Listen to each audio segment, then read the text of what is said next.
出名的武打明星杨丽晶，伊一台进口车停伫社区停车场内底，互人喷红漆，写一寡不雅的字，伊一直惊，一直赶紧去报警。警方掠到一个姓吴的查甫人，并且追查出无的撞警人，其实就是杨丽晶的前男朋友姜伟伦，伊敢若是用3,300的代价叫这个查甫人犯案。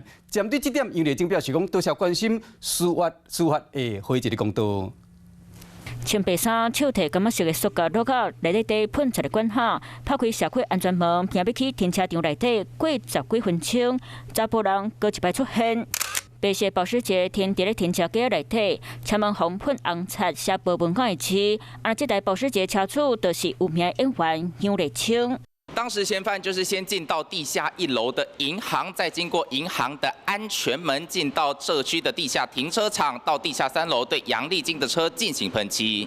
警察场嫌犯动机无单纯，调监视器对照，发现涉案嫌犯以后到社区停车场，甲杨丽晶的车喷漆。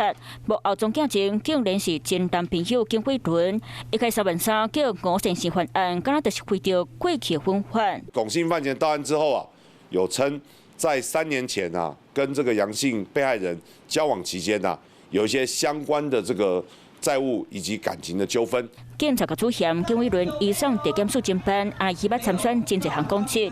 2002年参选新北市长时，当时杨丽晶就伫咧面前破文，指控伊是恐怖情人。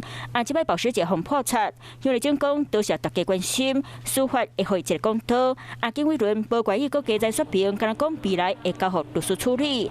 两人分犯是探烧真侪年，为过去爱情，即马是无烧情，搁要甲人害，就要面对法律制裁。